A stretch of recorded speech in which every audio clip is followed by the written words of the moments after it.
Cyrielle Sarah-Cohen. Bonjour à toutes et à tous et bienvenue sur Radio J. Ravie de vous retrouver pour une heure d'émission ensemble avec mon invité, auteure, actrice avec près d'une centaine de rôles à la télévision, sur scène et en salle. Elle était venue nous voir pour la série Tout cela, je te le donnerai sur France 2 et sera dans une nouvelle mini-série sur la chaîne intitulée La disparue de Compostelle à partir du 1er décembre. Aujourd'hui, Nicole Calfan vient également nous parler du ciné-concert symphonique consacré à Alain Delon, le dernier samouraï qu'elle présente le samedi 6 décembre. Ce sera au Palais des Congrès. On en parle dans un instant avec notre invité sur Radio J. 15h-16h, Cyrielle Sarah-Cohen.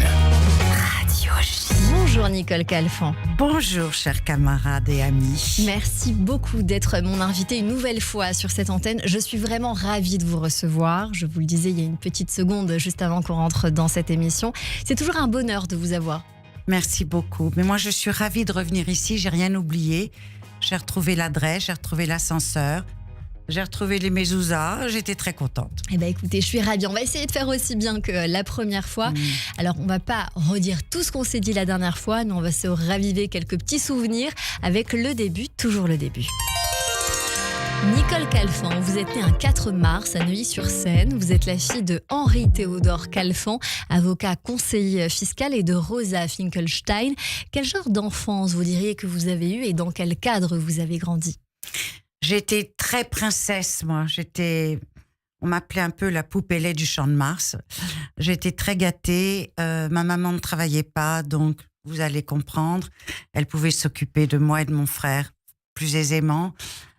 J'étais dans un milieu bourgeois, aisé, une petite enfant gâtée, sans problème, avec peut-être déjà de la sensibilité artistique qui s'est révélée plus tard, mais j'ai eu une enfance très très heureuse et très protégée. Quel genre de petite fille vous étiez au-delà du côté princesse et comment vous avez développé le sens artistique ? Alors le côté princesse, j'en suis pas très fière parce qu'il paraît que quand je suis arrivée à la maternelle, j'ai dit à ma maman, elle m'a dit tu es contente d'aller à l'école ? Je dis oui parce que mes chaussures sont assorties à mon cartable. Donc maintenant j'ai un peu honte mais je l'assume, j'étais très coquette. Ouais, c'est mignon. Et je me suis assez vite ennuyée en classe en fait. J'étais une enfant mélancolique je le suis restée d'ailleurs par mes origines sûrement. Et j'ai été un petit peu plus en éveil quand j'ai eu un professeur de français exceptionnel. Ça arrive souvent dans les carrières artistiques, qui m'a donné un goût magnifique pour le théâtre et pour la littérature. C'est ça, parce que petite, vous allez devenir l'élève de Raymond Girard par la suite. Vous allez fréquenter les classes de Fernand Ledoux et de Robert Manuel au conservatoire. Avant d'entrer à la Comédie Française, vous allez y rester 6 ans. Vous allez jouer bien sûr de grands classiques. Est-ce qu'aujourd'hui, vous auriez envie de retrouver la scène de théâtre ? Alors, si je suis très très honnête, et je suis quelqu'un d'honnête, j'ai l'âge de le dire en plus, la Comédie Française me manque toujours.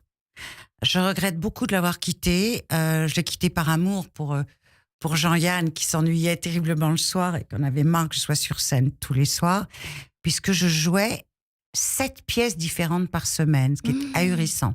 Donc j'étais très prise, très accaparée, très distribuée, comme on dit entre guillemets. Et cette troupe m'a beaucoup manqué, à savoir... Après, je parlerai d'autres choses, mais quand je suis arrivée sur le boulevard avec ce joyeux Spac exceptionnel, écrit par Jean Poiret, joué par Poiret et Pacôme, je me suis sentie très perdue et très isolée. J'avais perdu ma troupe, j'avais perdu ma famille et je me suis sentie assez seule dans les combats, parce que c'est un combat de monter sur scène, hein. On va sur un ring, en tout cas. En quoi c'est un combat ?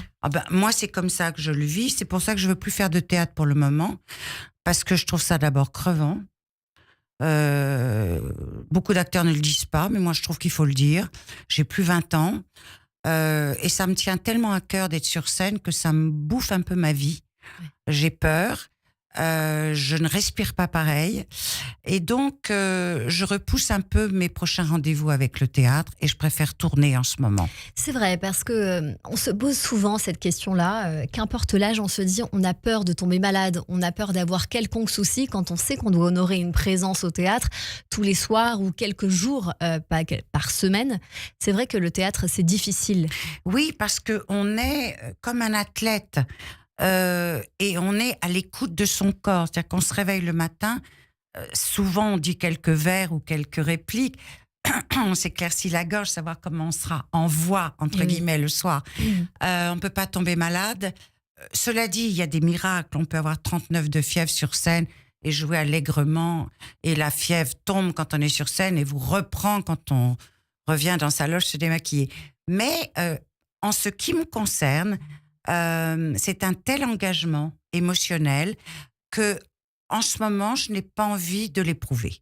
Et vous avez sans doute raison, évidemment. Voilà, je voulais vous dire, la première apparition au cinéma arrive, c'est en 67, dans Les Ponettes, The Ponies de Joël Lemoignier, aux côtés de Sylvie Vartan notamment. Vous tournerez dans Le Grand Amour de Pierre Étex, Les Trois Mousquetaires. La suite, on l'appelait Milady de Richard Lester, et bien d'autres films, et évidemment, jusqu'à La Vérité si je mens, ou encore Je compte sur vous de Pascal Elbé, Guy ou Une nuit d'Alex Lutz, bien d'autres encore évidemment. Plus de 35 rôles au cinéma. Est-ce que vous êtes toujours en quête d'un rôle plus important à chaque fois? Est-ce qu'il y en a un qui vous fait encore rêver, Nicole Calfan? Moi, ce qui me fait rêver, c'est le cinéma. Et ce qui me rend un peu triste, c'est que je ne me suis pas rendu compte la chance que j'ai eue. Parce que ma vie a passé très très vite. Et l'autre jour, je regarde Le Clan des Siciliens. Je regarde Le Clan des Siciliens. Et je me dis, mais Henri Verneuil et moi, 2 ans après Le Clan des Siciliens, 71, je tournais Le Casse. Et j'ai manqué, pas d'émerveillement, j'ai toujours été émerveillée, de prétention. C'est-à-dire? J'ai manqué d'assurance. Je ne me suis pas servie de ces débuts exceptionnels. C'est pas que j'ai trouvé ça normal, mais pas du tout. Mais je n'ai pas mis l'accent sur j'ai tourné avec Belmondo, j'ai tourné avec Delon, j'ai tourné avec Dirk Bogarde, j'ai tourné avec Ava Gardner. Je crois 2 choses.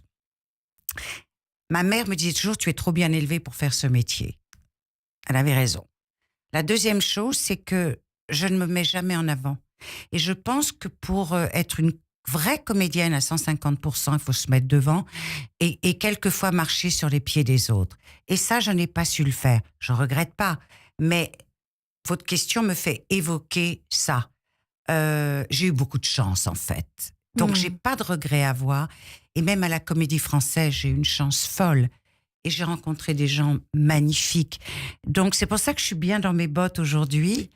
Nicole Calfan, ce que vous nous dites, quelque part, c'est que vous êtes très fière de ce parcours, oui, mais que vous auriez pu avoir beaucoup plus. Oui, je pense que j'aurais pu avoir beaucoup plus.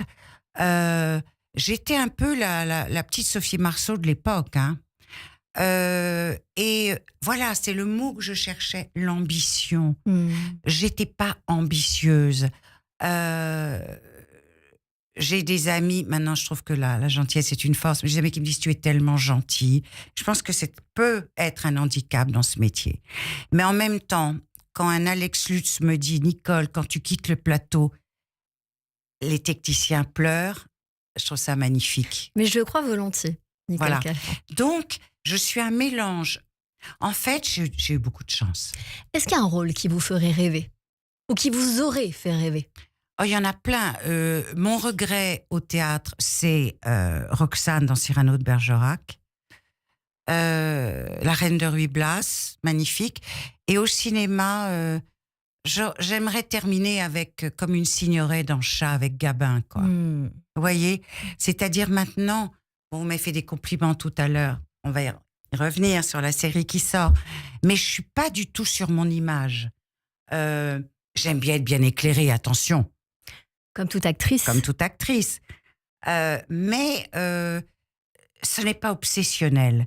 Et quand je vois par exemple Jodie Foster dans le dernier film qui vient de sortir, où elle n'est pas éclairée du tout, où elle est magnifique et où elle assume toutes ses rides, je me dis que j'ai raison. Nicole Calfan, vous êtes toujours active à la télévision. On vous retrouve bien sûr souvent, mais aujourd'hui, dans la mini-série de 4 épisodes inédits, La disparue de Compostelle, de Pierre Monjanel, déjà disponible sur France TV à partir du 1er décembre, lundi à 21h10 sur France 2. Vous y êtes aux côtés d'Olivia Cotte, de Samir Boitard et d'autres acteurs. Vous avez tourné à Saint-Guilhem-le-Désert, que je connais. C'est sublime, pas très loin de Montpellier. Racontez-nous l'histoire du gendarme Jeanne Nogaret, qui est votre fille dans la série. Alors, je ne veux pas dévoiler l'histoire parce que c'est l'intrigue qui prime. Je peux juste vous dire que j'ai eu une partenaire formidable. Vous voyez comme je suis gentille. Je ne peux pas faire autrement que de parler des gens qui m'apportent quelque chose. À la fois, il s'est passé quelque chose entre vous deux, de ce que vous m'avez dit. Oui, c'était une vraie rencontre et on riait tellement, on se faisait tellement de confidences qu'on se faisait engueuler par le premier assistant entre les prises. Mais c'est tellement délicieux d'avoir des partenaires avec lesquels on échange. Samir Boitard aussi, on a une scène, ça a été magnifique, fusionnel. J'ai pas vu grand-chose de cet endroit parce qu'on se levait tellement tôt le matin, il faisait nuit noire. Moi, j'ai tourné beaucoup en intérieur et quand je ressortais, il faisait nuit aussi. Donc, j'ai pas vu grand-chose, mais je me souviens d'un tournage heureux. Et ça, c'est ce qui m'importe le plus. Pour autant, l'histoire est très dure. C'est Oui. un cold case réactivé par l'intelligence artificielle. C'est une série inspirée de l'affaire Estelle Mouzin. Je l'ai vue entièrement. Je la recommande chaudement. Et ça me permet de dire que moi, je vous avoue avoir beaucoup pensé à l'histoire du petit Émile dans le Haut-Vernay, avec la défiance qu'on peut éprouver, surtout autour de l'entourage du village. Le village fermé, la famille cloîtrée derrière les volets, tout ça, je l'ai ressenti et je suis très, très sensible à tous ces cold cases, l'affaire Grégory, le petit Émile, mais c'est effroyable. Et là, cette petite fille qui renaît avec l'intelligence artificielle. Et j'adore les faits divers, j'adore les polars. Et j'ai eu la chance d'en tourner beaucoup, donc je me sens bien dans les polars. Ça vous va très bien. En tout cas, Merci. on va parler de votre rôle dans un instant, mais on va découvrir la bande-annonce juste avant. Je m'appelle Emma Vivien et j'ai disparu il y a 5 ans. C'est légal cette vidéo?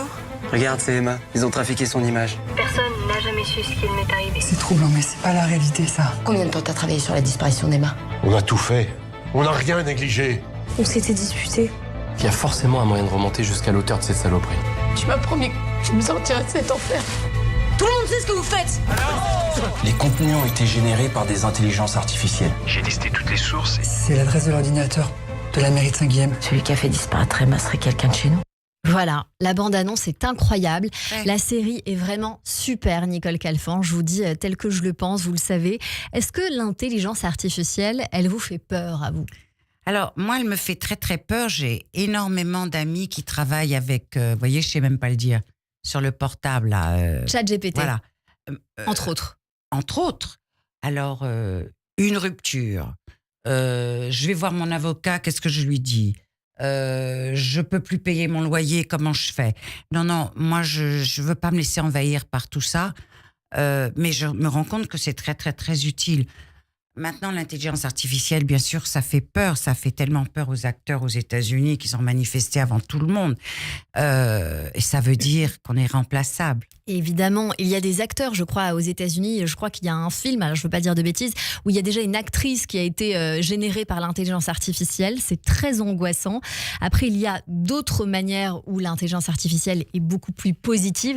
Mais dans le cas de votre série, c'est très inquiétant, puisque cette Emma Vivien, qui a disparu le 26 novembre 2020 à 7h30 du matin, revient via le biais des réseaux sociaux, en images, à l'écran, où elle raconte finalement de quelle manière elle a disparu. Donc on va tenter évidemment, par le biais d'Olivia Cotte et d'autres, de chercher comment elle a pu disparaître et de réouvrir cette enquête qui a été fermée depuis un petit moment. Je trouve que vous jouez formidablement dans cette série, Nicole Calfan. Alors oui, certes, vous n'êtes pas un rôle des plus récurrents, Non. mais vos apparitions sont flamboyantes. Pourquoi ? Oh, Parce que votre rôle est très important. Vous avez Alzheimer dans cette série. Mhm. Dès que vous apparaissez, vous êtes solaire. Vous remettez un petit coup de starter dans cette série qui est quand même sur un fond Dur. très difficile. Ouais. Et donc vous êtes là avec votre joie, votre bonne humeur, toujours train de nous donner une bonne information finalement, au lieu d'avoir de la peine ou de se dire bon bah c'est foutu. Vous venez remettre une petite pièce dans la machine, je dirais. Moi, je trouvais très intéressant de faire de ce rôle, de cette femme qui est atteinte d'Alzheimer, d'en faire une femme joyeuse. Je trouvais que c'était une aubaine de faire ça. Donc, j'ai travaillé mon personnage dans ce sens-là. Dès qu'elle entend de la musique, elle a envie de danser. Elle est joyeuse. Quand elle a ces moments de lucidité, elle peut aller jusqu'à aider sa fille à dénouer les intrigues. Et puis, elle repart elle est à nouveau figée. Et je trouvais que c'était intéressant comme travail de comédienne. Et puis, ouais, elle est là, elle n'est pas là, elle est à côté. Et ça, j'adore. J'avais déjà joué une femme qui a un Alzheimer dans Maman a disparu, avec deux filles divines, Claire Kem et Claire Borotra. J'avais que 2 scènes et tout le monde me parle de ça. Parce que j'adore travailler l'absence, en fait. Exactement. Ça me plaît. Mais dans cette absence, ce qui est génial, c'est vos élans de fulgurance qui reviennent comme ça à un moment donné. Vous êtes super, vous êtes drôle, vous êtes belle, vous êtes piquante. Est-ce que vous avez aimé ce rôle ? J'ai adoré ce rôle. J'ai eu un peu de mal avec le décor naturel que vous aimez. Moi, il était un peu rébarbatif pour moi. C'était en plein hiver. Il faisait très froid. Donc, on était quand même emmurés. C'est un petit village, 5e au désert. Donc c'est plein hiver. L'été, ça n'a rien à voir. Bien sûr. Mais j'ai adoré ce rôle parce que je me sentais, alors qu'elle a l'Alzheimer, extrêmement vivante. Et je recommande chaudement cette série à retrouver sur France 2 à partir du lundi 1er décembre, ce lundi à 21h10 avec Olivia Cotte, vous, Nicole Calfan et Samir Boitard et bien sûr d'autres acteurs à retrouver. Nicole Calfan, vous venez aussi nous parler d'autres choses sur cette antenne, du ciné-concert symphonie consacré à Alain Delon, le dernier samouraï. Ce sera le samedi 6 décembre à 15h au Palais des Congrès. Vous serez à la présentation. Racontez-nous ce qui nous attend. Alors, écoutez, il y aura plein de surprises, donc je ne peux pas les dévoiler. Ce dont je peux vous parler, c'est du premier concert. Là, c'est le deuxième. Ça a été bouleversant. Les gens pleuraient de revoir Alain Delon dès ses débuts jusqu'à la fin. C'était bouleversant. Et puis accompagné dans la fosse de cet orchestre symphonique qui sera là à nouveau le 6 décembre prochain. Cet orchestre symphonique qui a joué que des chefs-d'œuvre, des musiques de films qu'on a tous et toutes en tête. C'était magnifique. Et je tiens à dire qu'on se sent un peu les marraines avec Véronique de Villèle, de ce spectacle, parce qu'on a fait partie de la garde rapprochée d'Alain, de Mireille d'Arc, et qu'on est heureuse d'honorer ce spectacle avec tout notre cœur. Il faut dire que, pour ceux qui ne le savent pas, vous étiez très amis avec Alain Delon. Il n'apparaîtra pas par IA. Par intelligence artificielle, on est d'accord ? Non. Ok. Non. Vous vous êtes rencontrés pour la première fois lors du film Borsalino. Nous sommes en train d'écouter le générique de ce film. Est-ce que vous pouvez nous raviver la mémoire sur cette rencontre ? Cette rencontre est magique parce que c'est la rencontre d'une toute jeune comédienne avec une star. Donc j'étais à la Comédie Française, j'avais un agent qui se trompe et qui m'envoie demain essai Marseille 1830. Donc, je me fais faire des anglaises par le coiffeur de la Comédie Française. Je dors avec la tête sur la table de nuit pour arriver impeccable le lendemain.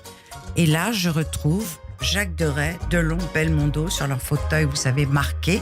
Et moi, je suis sur une petite estrade, moitié maquillée, parce qu'il y avait tellement de filles qui postulaient pour les essais qu'on n'avait pas le temps de se faire maquiller entièrement par Michel Deruel. Et j'étais avec mes anglaises et toutes les filles se faisaient couper les cheveux. Et moi, j'avais vraiment les cheveux très longs. Et Jacques Deray me dit « Mais vous êtes venu comment, vous, en calèche ?» Et j'ai répondu « Non, avec mon Austin jaune. » Et je crois que j'ai eu le rôle comme ça. Il a adoré. Il a adoré cette petite insolence, on va dire ça comme ça. Oui. Vous étiez très proche de Delon. D'ailleurs, vous lui avez écrit Lettre entrouverte à Alain Delon, sortie aux éditions L'Archipel. Que partagez-vous ensemble avec Alain Delon ? Alors, je vais peut-être vous surprendre, vous sembler un peu branché, mais je le suis. On partageait, c'était un partage de l'âme. C'était comme le reconnaître et comme s'il m'avait reconnu. Il n'y avait absolument rien, d'aucune sensualité, d'aucun sexe, de rien entre nous. C'est une amitié qui a duré toute notre vie, qui était totalement platonique et qui, pour moi, vaut le plus grand des amours. Et quand Alain est mort, curieusement, je me suis sentie mortelle. C'est-à-dire ? Je pensais pas à la mort, j'étais un peu cartésienne quand même, bien que perchée. Et là, je me suis dit, mais voilà, la prochaine, ça va être moi, je suis sur la liste. Puisque j'avais 10 ans de moins, en gros 10-12 ans, tous les gens de Borsalino sont morts. Il reste que Catherine Rouvel, qui était merveilleuse aussi, qui fait de la peinture maintenant dans le Sud. Et c'est pour ça qu'en dehors de l'amitié, qui est la chose la plus importante, je fais toujours de la promotion pour Alain Delon. J'ai dit, évidemment, vous me demandez à moi, tout le monde est mort. Ça, c'est pour vous faire rire. Mais il y avait entre Alain et moi une confiance. Surtout, il m'a apporté une protection incroyable. Et ce qui est assez joli, c'est que Mireille m'a avoué un jour, quand tu as débarqué sur Borsalino, j'ai eu peur. Tu étais tellement mignonne et après, j'ai vu que tu étais tellement droite. Mais voyez, c'est touchant. Bien sûr que c'est touchant, on va écouter une petite chanson.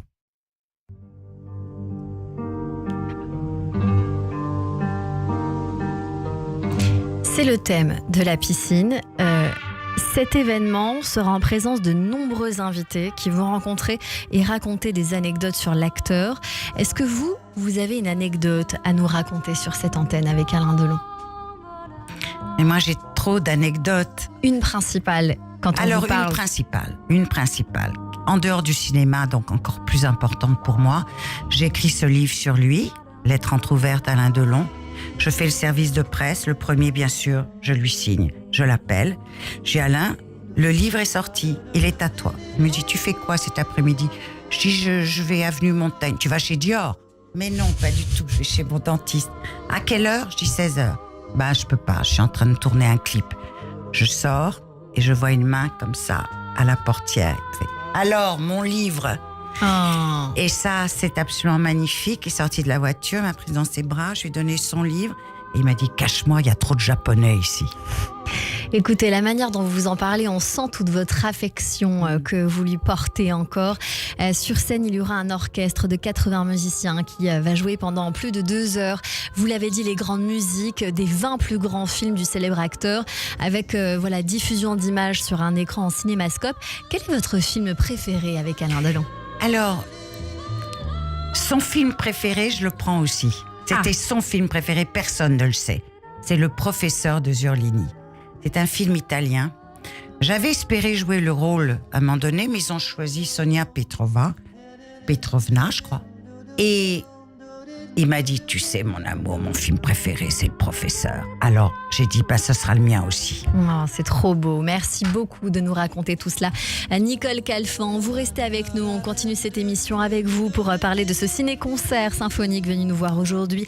Le dernier Samouraï consacré à Alain Delon. Ce sera samedi 6 décembre à 15h au Palais des Congrès. On revient dans un instant, juste après la pause. Et tout de suite, c'est le rappel des titres sur Radio J. Radio J. Cyrielle Sarah Cohen.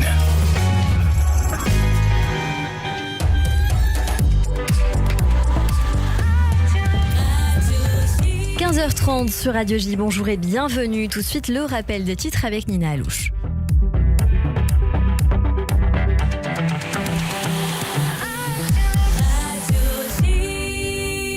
Bonjour Nina. Bonjour Cyrielle, bonjour à toutes et à tous. À la une de l'actualité, des drones israéliens ont été aperçus au-dessus de la banlieue sud de Beyrouth pendant les funérailles du chef militaire du Hezbollah tué hier par Tsahal. En parallèle, des frappes d'artillerie israéliennes ont été signalées dans le sud de Liban. L'armée israélienne n'a pas commenté ces informations. Israël a intensifié ses opérations contre le Hezbollah ces dernières semaines, accusant le mouvement de violer le cessez-le-feu en vigueur depuis 1 an et de chercher à reconstituer ses capacités militaires. Le chef du conseil exécutif du Hezbollah affirme qu'Israël devrait se méfier de leur riposte. C'est dans ce contexte que la France se dit profondément préoccupée. Dans un communiqué, le Quai d'Orsay estime que cette attaque fait peser un risque d'escalade dans un contexte déjà très tendu.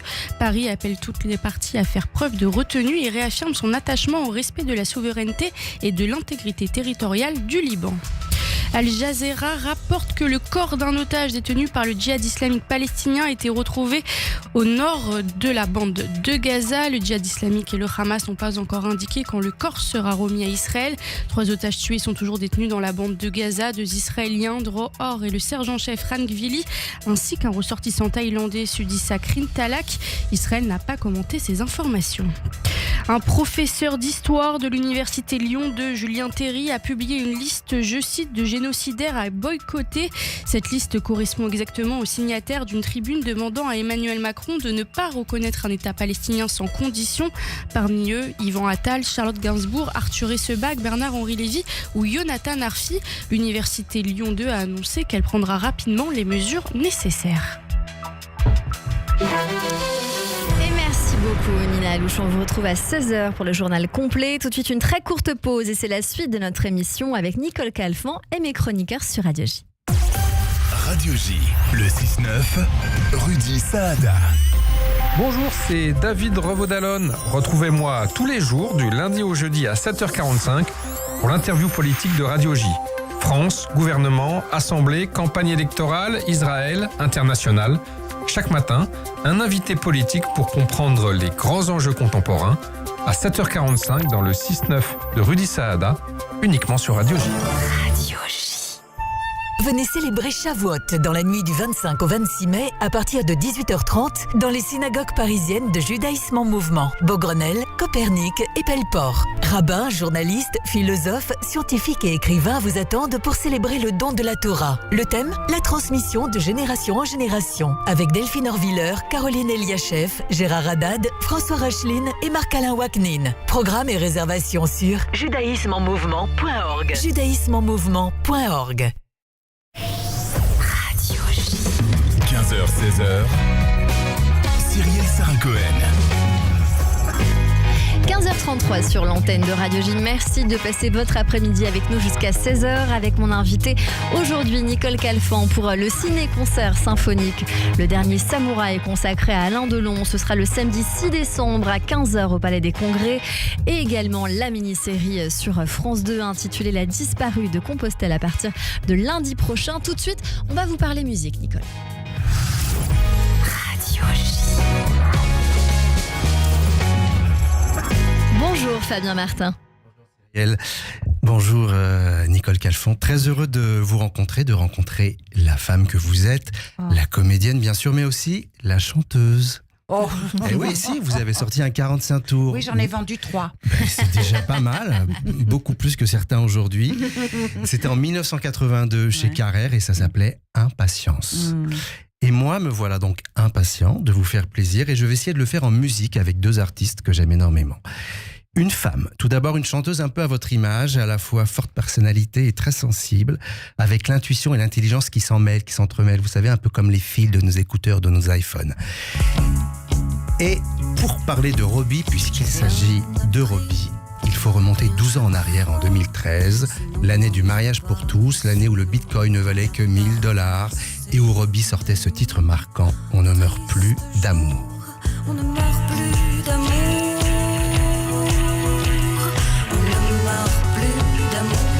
Depuis, Robbie fait son chemin sans mettre de petits cailloux blancs, histoire d'être certaine de ne jamais revenir en arrière. Un deuxième album, Cavale en 2015, suivi de Traverse en 2019, fracassé en plein vol par l'arrivée planétaire d'un petit virus. En 2024, elle monte avec quelques acolytes son cabaret Victor Victoria, Black Edward, si tu nous écoutes, bonjour, qui se joue tous les mois que Paris veut bien nous accorder aux abords du Père-Lachaise. Aujourd'hui, elle revient plus forte, plus sincère aussi, entourée d'une team 100% féminine avec laquelle elle a enregistré 5 jours et 5 nuits, ses 12 chansons aventureuses et modernes. 5 jours, 5 nuits pour ne rien rater de la vie qui passe, ne rien trahir aussi, enregistré en quasi-live. Chemin chaussant chaussée, des pas vers demain, nos pas chassés. Vers où aller? Alors si vous ne savez pas où aller, moi je vous conseille de vous rendre au Badaboom demain soir, mardi 25, pour le concert de Robbie qui chantera des extraits de son nouvel album Mantra. Le mantra, c'est cette prière que l'on se répète encore et encore pour que l'univers s'accorde à nos envies et que nos vœux soient exaucés. Robbie croit, Robbie s'en moque un peu aussi. Sa colère et sa tendresse sont comme des obsessions dans la nuit, sans répit, à l'amour comme à la guerre. Retrouve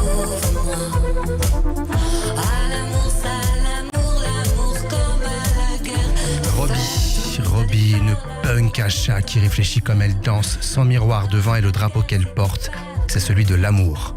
De tous les amours, qu'ils soient couleur arc-en-ciel ou noir comme son ombre. Parce que oui, Robbie va chercher son ombre, elle va la chercher loin, comme si c'était la seule façon d'amener la lumière à notre monde en mutation. Puisqu'il est question de lumière, mettons-la sur un charmant chanteur italien. Tiens, c'est un pléonasme, hein, ça, charmant chanteur italien. Nommé Andrea Laszlo De Simone. Et comme nous avons à côté de nous une actrice, je voulais savoir si vous aviez vu Le règne animal avec Romain Duris de Thomas Caillet. Malheureusement, je ne l'ai pas encore vu. Cyrielle ? Non plus, donc je ne peux pas vous demander ce que vous avez pensé de la musique, mais vous le verrez et vous nous direz aussi ce que vous avez pensé de la musique. C'est comme ça que j'ai découvert ce compositeur, Andrea Laszlo De Simone, un compositeur de chansons de haute voltige, et il repartira d'ailleurs avec le César de la meilleure musique de film. Aujourd'hui, il sort son nouvel album, une sorte de musique de film aussi, mais sans film, pour qu'on puisse se faire ses propres images extraits. Je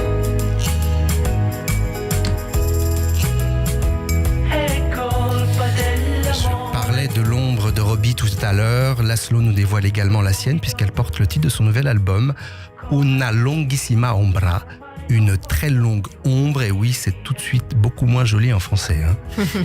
Turinois de naissance, moustachu d'adoption, Laszlo De Simone vient d'Italie, mais pourtant il nous emmène dans un autre pays, celui qu'il a dans la tête.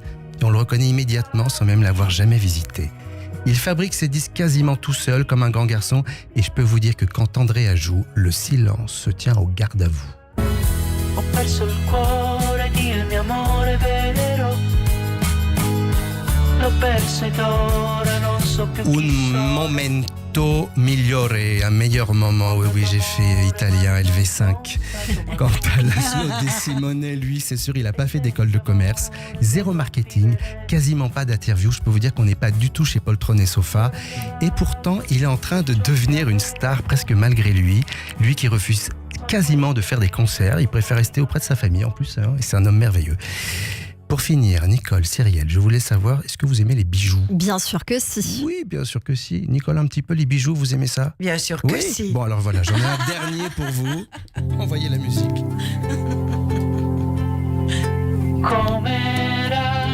Donc pour moi, sa musique nous rappelle un temps où nous étions heureux, mais nous ne le savions même pas. Et grâce à Robbie, grâce à Andrea Laszlo De Simone, le monde devient un peu plus audible. Alors grâce leur soit rendue, car nous voilà de nouveau heureux d'être en vie. Et moi, je vous dis à demain, à 20h, au Badaboom, dans le 11e, à Paris. Bravo à vous. C'était très très beau. C'est de la poésie à ce stade. Bravo, merci ce que vous avez fait, magnifique. beaucoup, Fabien Martin. On ira demain soir à 20h au Badaboom pour découvrir cette pépite et ce petit bijou que vous nous offrez. Tout de suite, changement d'ambiance, c'est le billet du jour avec Adèle Salomon. Le billet du jour. Alors, tout d'abord, bonjour Adèle Salomon. Et ensuite, c'est quoi ce t-shirt de fou ? Il faut l'expliquer à l'antenne. Alors, c'est mon t-shirt préféré. Donc, il y a les 5 personnages. Ah, j'ai l'air d'une tortue, je trouve. Yalla. Il y a les 5 personnages de la vérité, si je mens. Et surtout, il y a écrit en dessous, très important, Friendship never ends. Never dies, pardon.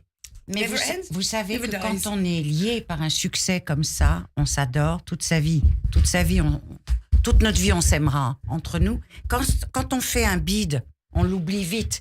Mais là, ça a été un tel succès qu'on est comme une famille. Écoutez, ça se ressent. J'ai reçu Gladys Cohen il y a quelques jours sur cette antenne et on sent aussi cet amour comme ça qu'il y avait dans ce film, puisque c'est devenu assez mythique quand même la scène que vous avez partagée ensemble et je lui ai dit, est-ce que cette scène a été propulseur de carrière, mais elle m'a dit, vous savez, pendant un moment, j'en ai eu marre qu'on me dise le nôtre, le vôtre, etc. Et elle m'a dit, mais maintenant, c'est ma marque de fabrique. Est-ce que vous avez vécu ça aussi ? Alors moi, j'en ai jamais eu marre. Je suis très différente de Gladys Cohen.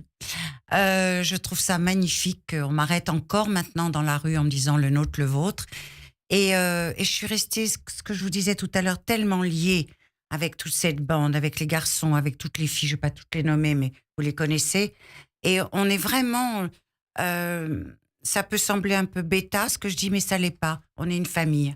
C'est trop joli. C'est à vous, Adèle Salomon. Alors, bonjour à tous, bonjour Cyrielle et bonjour Nicole Calfan. Nicole Calfan, on est vraiment heureux que vous soyez des nôtres aujourd'hui. Voilà, un peu la nôtre, finalement. Voilà, rapport à votre réplique culte, évidemment. Allez, promis, la vérité si je mens, le reste de la chronique sera d'un niveau un tout petit peu plus élevé. Pas très dur. Vous êtes une icône dans le paysage cinématographique français. Et moi, ce week-end, je suis allée voir une autre icône, une icône de la chanson, Evangélie, vedette des années 2000. Je ne sais pas si ça vous parle. Voilà, je l'ai vu en concert. C'était rapide, hein. On est fâchés avec le bonheur.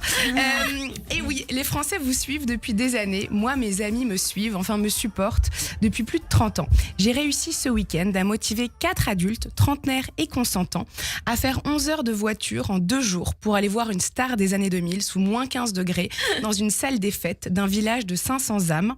Et le pire, c'est que je crois qu'ils étaient heureux. Je sais même plus si je suis une amie ou un gourou à ce stade.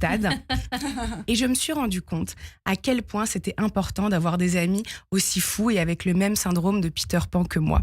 Parce que vous aussi, Nicole Calfan, je sais que vous connaissez ce genre d'amitié. Vous connaissez tout le cinéma français, mais il y a un de vos collègues avec qui vous êtes devenus particulièrement amis. Alors c'est pas un collègue classique, hein. C'est plus simple d'être pote avec Alain Delon qu'avec Patrick Delaconta qui vous raconte son week-end à Mâcon pour voir la tournée Star 80. Mais vous étiez très proche d'Alain Delon et je vous ai notamment entendu décrire sa maison dans une interview. Vous dites que c'était une ambiance normale, très comme tout le monde, avec quand même 14 malinois, une pompe à essence dans le jardin et une piste d'hélicoptère. Bon, nous on était contents qu'il y ait l'électricité dans notre gîte ce week-end, mais chacun ses standards. Cela dit, moi, plus je vieillis, plus j'essaye de m'entourer exclusivement de gens qui ont des résidences secondaires. Le monde est vaste, il y a plein de gens drôles et intéressants, donc autant filtrer comme on peut, sinon on s'en sort pas. Comme disait quelqu'un que vous avez bien connu, tout le monde il est beau, tout le monde il est gentil, certes, mais tout le monde il a pas de piscine. Alors, loin de moi l'idée de réduire la carrière exceptionnelle d'une femme à un homme, mais j'admire tellement votre relation avec Alain Delon. Parce que l'amitié homme-femme, c'est pas toujours évident. Mais alors l'amitié homme-femme entre deux personnes aussi belles que vous, ça révèle du miracle. Moi, j'ai plein d'amis garçons, mais ils me disent tous que je suis un chic type aux cheveux longs. Donc, je pense que leurs femmes sont pas hyper inquiètes. Par exemple, j'ai confiné avec mon meilleur copain qui m'a vu faire une cure de sébum, donc ne pas me laver les cheveux pendant 4 semaines. Il a remis en question tout ce qu'il avait appris sur la féminité, ou globalement sur le genre humain d'ailleurs. À la 17e allocution de Macron, quand j'enlevais ma pince à cheveux, mes cheveux tenaient tout seuls. Je suis aussi partie au Pérou avec 2 copains il y a quelques années. Au bout de 48 heures, j'ai eu une intoxication alimentaire. J'étais blanche comme un cachet d'aspirine et je vomissais à intervalles réguliers. Pendant tout le reste du voyage, ils m'ont surnommée Schmafu, du nom d'une table Ikea, parce que j'avais perdu mon statut d'être humain à leurs yeux. Alors n'hésitez pas à partir en vacances avec moi, c'est un régal pour les yeux et les oreilles. Mais l'amitié homme-femme, ça ne se résume pas qu'à ça parce que c'est trop important. Seul un homme pourra déchiffrer le texto d'un autre homme et me dire sans filtre: oui, il te quitte. Oui, par texto. Oui, c'est un lâche. Non, il en a rien à foutre. Est-ce que je te reprends une bière? L'amitié, c'est souvent sous-coté. Parfois, on voit ça comme un sous-amour. Alors que tout comme vous, avec Alain Delon, ce sont les amis, IS ou IES, qui vous protègent, vous rassurent, qui sont toujours là pour vous, qui vous accompagnent dans vos lubies, vous soutiennent dans vos échecs ou vos peines de cœur, vous aident à écrire une chronique un dimanche soir en revenant de Bourgogne et sont toujours là pour des shots à 2h du matin. Ce sont les amis qui vous donnent l'impression d'être mortels, finalement. Oui, immortels. Mais alors, avec Alain Delon, ce n'était sûrement pas un ami comme les autres. C'était une telle star que longtemps on a cru qu'il nous appartenait un peu, que c'était aussi le nôtre, alors que c'était surtout le vôtre, Nicole Calfan. Mais si on veut que ce soit de nouveau le nôtre, le temps d'une soirée, on peut aller voir Delon, le dernier des samouraïs, le 6 décembre au Palais des Congrès. Entre amis, c'est toujours une bonne idée. Merci mille fois Adèle Salomon pour cette chronique sur l'antenne de Radio J. On se dit à la semaine prochaine. Vous allez voir qui la semaine prochaine? Ce week-end, c'est une très bonne question. J'ai les 70 ans de la mère de ma meilleure amie, donc je pense qu'il y aura des choses à raconter. Ouais, il y aura sûrement des choses à raconter. Merci beaucoup, à très vite. T'es super, merci. L'introspection. On a parlé de cinéma, Nicole Calfan. J'aimerais à présent vous lire quelques répliques pour recueillir un sentiment, ou au mieux une anecdote, une émotion. La première, qu'on a entendue dans Cinéma Paradiso. La vie, ce n'est pas ce que tu vois dans les films. La vie, c'est plus difficile. Mais la vie, c'est très difficile. Je trouve la vie extrêmement difficile, mais même depuis que je suis... Même avant d'être adolescente, j'ai toujours senti ce poids de la vie. J'ai toujours ressenti de la tristesse le dimanche soir parce qu'il fallait retourner à l'école le lundi. J'ai jamais trouvé la vie légère. Et je suis pas une fille légère. Même si je suis drôle ou je suis pas quelqu'un de léger du tout, je manque de légèreté pour être plus heureuse.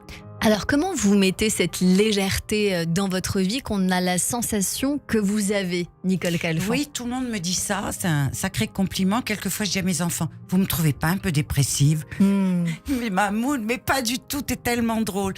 Mais d'abord, je suis une artiste, donc les artistes, on est un peu up and down, pas bipolaire, hein, mais up and down. Et puis moi, tout me fait de la peine et tout me fait plaisir. C'est trop beau.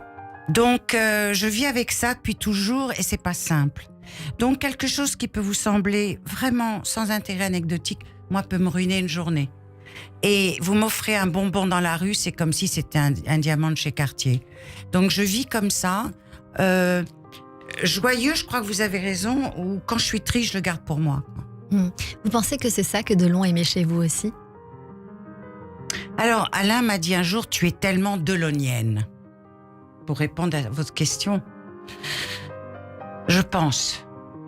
Et puis il y avait le regard, et je raconte ça souvent, mais c'est tellement joli. Il y a que dans les films avec Delon que j'ai les yeux bleus, parce qu'il disait, elle a les mêmes yeux que moi, la même couleur que moi. Pour la petite, la caméra, la lumière sur la caméra pour la petite. Donc j'avais les yeux éclairés. Et après, ils sont toujours dans le Schwartz, mes yeux. Dans tout ce que je tourne, il n'y a rien à faire. Oui, il y a eu... Pourtant, on est tellement différents. L'âge, le milieu, la formation, tout. Mais il y a eu... Regardez, par exemple, je ressemblais à Nathalie Delon. Un peu. Moi, un jour, mes enfants me disent « Mamoun, tu passes à la télé, là, il y a Delon. » C'était pas moi, c'était Nathalie. Donc, il y a un truc, même Anthony le dit, il y a un truc delonien. Alors, il vient de là-haut, hein, parce qu'il vient pas de quelque chose de... Est-ce que vous avez la sensation, Nicole Calfan, que Delon est toujours avec vous d'une certaine manière? Tout le temps. Comment? D'abord, j'ai énormément de photos de lui chez moi, des photos qu'il m'a offertes ou envoyées. J'ai le clap de Borsalino, qui vaut de l'or. Et j'ai une écharpe en soie de Borsalino que m'a offerte Mireille. J'avais le chapeau, je ne l'ai plus. Et là, une petite lumière.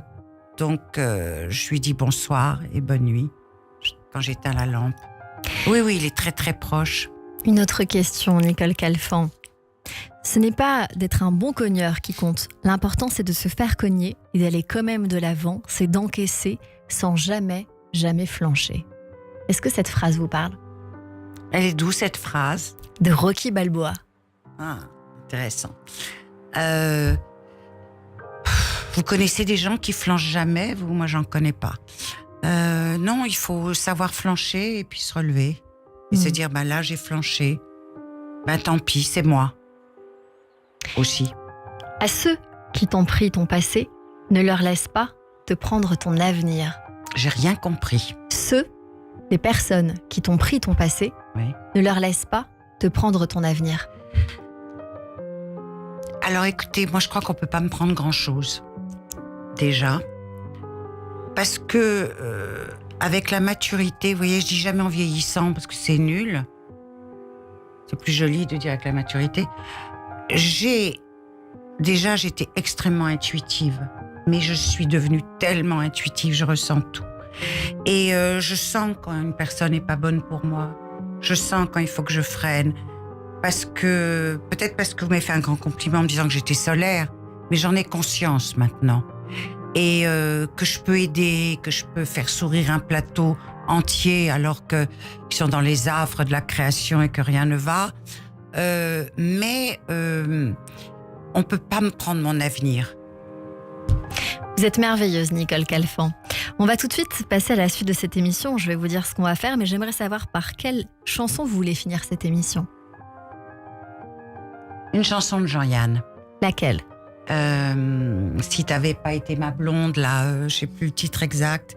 On va la chercher tout de suite. Ouais. C'est votre portrait sur Radio J. Le portrait psychologique. Radio J. Radio J. Comme toujours, à la fin de cette émission, on va débriefer ces minutes qu'on a passées ensemble, Nicole. Il n'y a rien à faire, juste à vous laisser faire. Bonjour Christian Réchaud. Bonjour Cyrielle. Bonjour Nicole. Bonjour. En vous écoutant, j'ai ressenti 3 mots pour vous caractériser. La douceur, l'attachement et la petite fille intérieure. Alors comme on est dans le cinéma, j'ai une culture qui est moindre que la vôtre, j'ai essayé de chercher un film qui pourrait représenter votre portrait. Et j'ai pensé à celui de Jean-Pierre Jeunet. Donc ça serait Le fabuleux destin de Nicole Caffran. C'est beau. Parce que dans ce film, il y a beaucoup de douceur, comme un langage secret.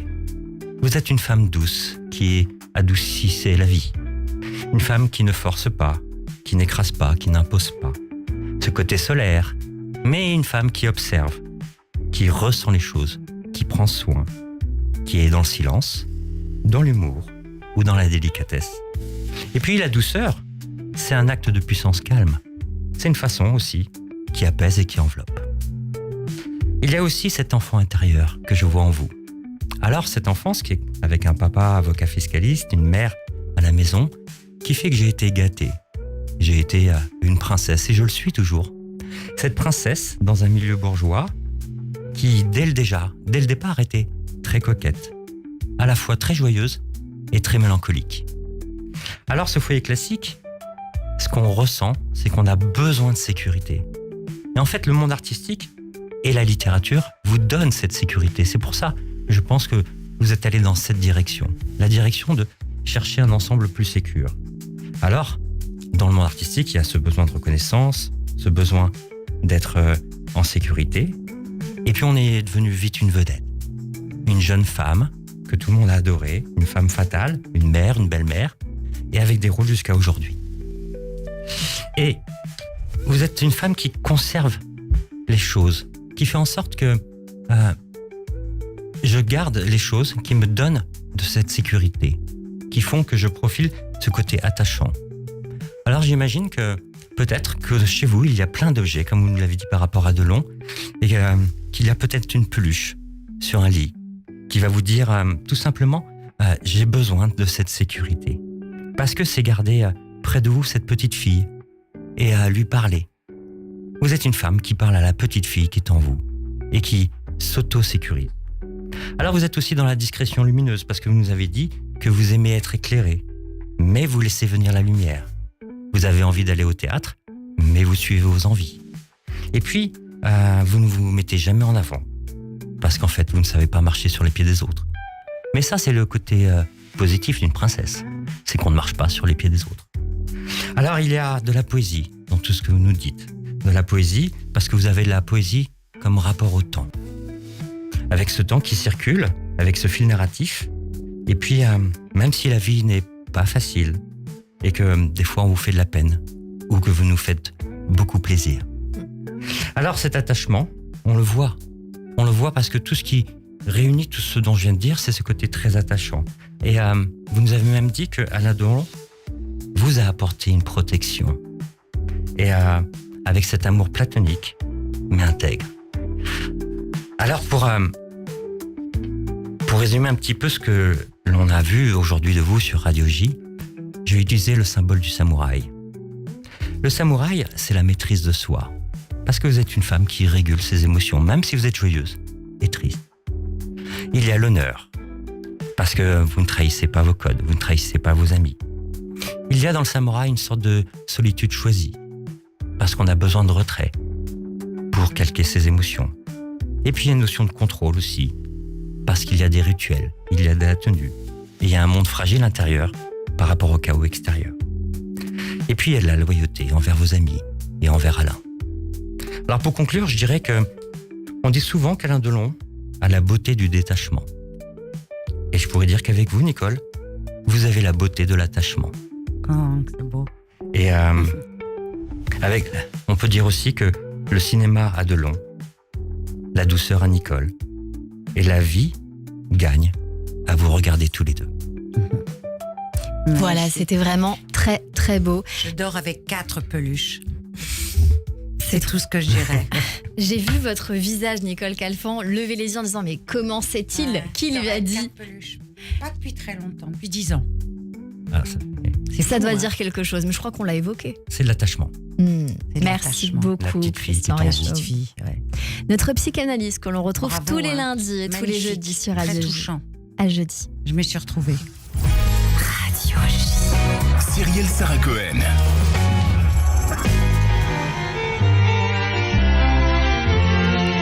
C'est la fin de cette émission avec vous, Nicole Calfan. Vous avez choisi cette chanson, pourquoi?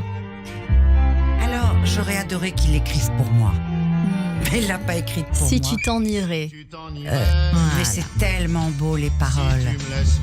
Vous êtes venu nous voir, Nicole Calfan, pour le ciné-concert symphonique. Le dernier Samouraï consacré à Alain Delon, samedi 6 décembre à 15h au Palais des Congrès, pour la mini-série à ne pas manquer sur France 2 intitulée La disparue de Compostelle à partir du 1er décembre sur France 2. Un mot de la fin qui vous revient, ce que vous voulez. Si je suis une princesse, vous êtes une reine, Cyrielle. Non, Voilà. c'est beaucoup trop. Je vous remercie. Merci beaucoup pour ces très très jolis mots, Nicole Calfan. Merci mille fois. À la réalisation audio et vidéo, Benjamin Arnaud et Alexis Duménil. Merci à toutes et à tous de nous avoir suivis. Ethan Anoukaïef. Merci à toutes et à tous de nous avoir suivis. Rendez-vous demain dès 15h avec la comédie musicale La Légende de Monte Cristo. En attendant, c'est la suite de votre journée avec le Club Imo présenté par Marc Ezrati. Et dans un instant, le journal sur Radio J.